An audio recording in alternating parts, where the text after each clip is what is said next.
What's up mga boss? Welcome back sa ating channel muli, Julie Ems. At for episode natin for today, mag-share ako sa inyo kung paano mag-apply ng ating Almagre or yung ating mga colored cement. Especially yung ating pinaka-popular na red cement. So tara na mga bossing.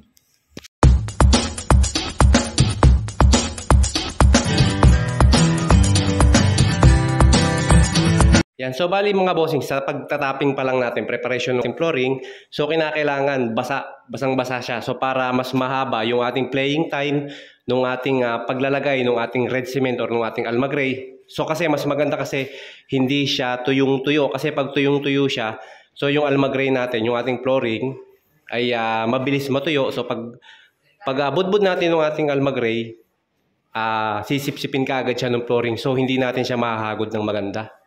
So habang mamasa-masa pa itong ating pininish na flooring, so ang gagawin natin, a-apply na kagad natin ng Almagre ito or yung ating red cement. So bali ang gagawin natin dito, patadaanan ulit natin ng rodelang bakal yan. Nang sa ganun, lumubog yung mga bukol-bukol, yung mga guhit-guhit niya. No? So para mas maganda yung magiging kakalabasan ng ating pag-apply ng ating red cement. Kaya na mga boss, ito na yung ating gamitin or yung ating red pigment cement. And then yung ating semento. So bali ang gagawin natin, 1:1 mixing ratio tayo. So 1 kilo ng semento, 1 kilo ng red cement yung ating gagawin. So wag na wag kayong mag-a-apply ng purong red cement na walang semento. Kung lalong-lalo na yung mga old floor na, yung halimbawa yung mga matitigas na flooring na, tapos tutubigan nyo lang sabay itong red cement, haluin, hindi po titigas yan. So mas recommended ko or sinasuggest ko, haluan nyo siya ng semento. Nang sa ganun, yung ating red cement na yan, mga bossing, ay hindi tumutuklap. Red cement na in-apply, namumula, tapos yan, nagtutuklapan siya. Okay, dahil sa maling application. So kaya mas maganda, gamit tayo ng semento. 1:1 yung ating gagamitin. Kasi itong iron oxide cement na yan, ito kasi pigment yan mga bossing, pangkulay. Okay, pangkulay yan na hinahalo talaga sa semento para magkaroon ng kulay. Tapos, gagawin natin, dry lang siya. I-apply natin siya dyan ng tuyo. So, ihahagis natin dyan nang gamit lang yung kamay dito sa area na to.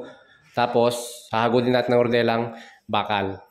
So, bali ito sa isang container mga bossing, mayroon na tayong ilagay dito na semento at saka yung ating red cement, yung ating Almagre. Ngayon, gagawin natin, takal dapat yung gagamitin natin. Pag halimbawa, hindi nyo makilo, takalin nyo na lang.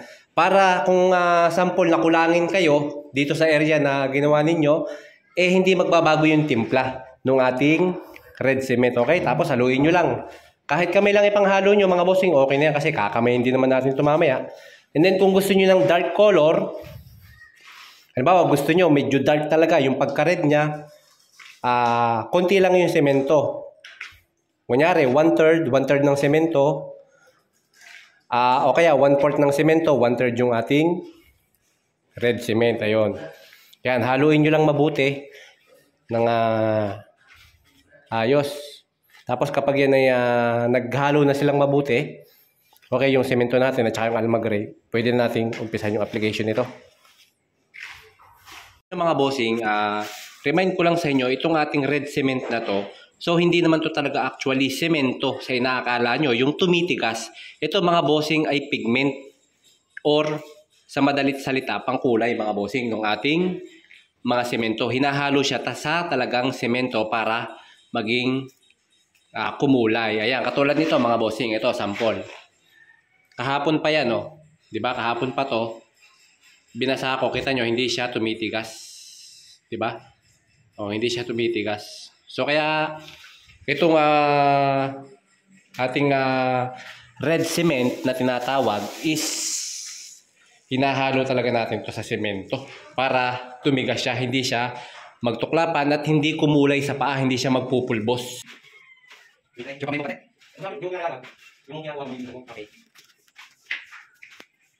Okay.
So bali ganun lang yung application na gagawin natin. So binubudbud lang natin yung ating Almagray at saka yung ating semento na pinaghalo dito sa flooring na basa pa. Gaya ng sabi ko mga boss, mas maganda kung basa pa itong ating flooring nang sa ganun, kapit na kapit yung ating red cement na ina-apply. Pagkatapos, siyempre, sa application naman ito, rodelang baka lang yung gagamitin natin. So para lang tayo nagpupuro. Yan. Pagkatapos, pag may nakita kayo na medyo maputla katulad nito, yan.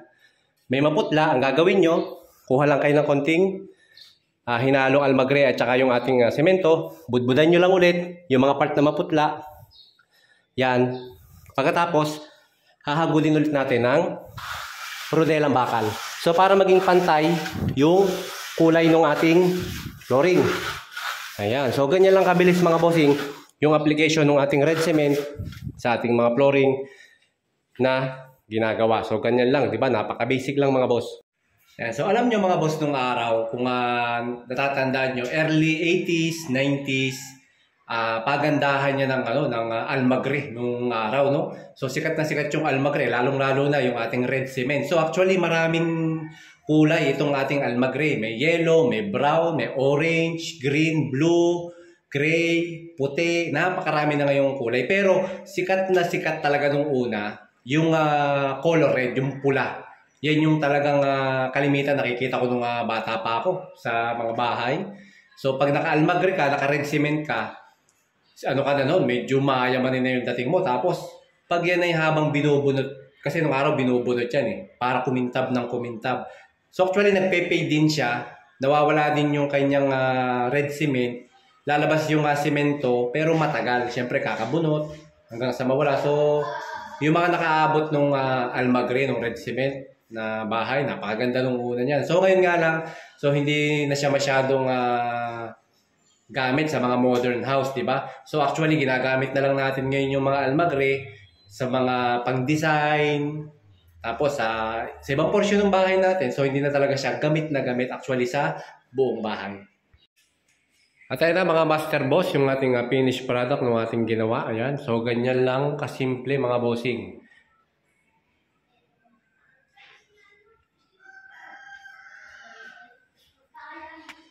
Yan, basta remind ko lang sa inyo mga bossing, yung gagamit ng ating mga red cement, huwag kayong gagamit ng puro, haluan nyo ng semento.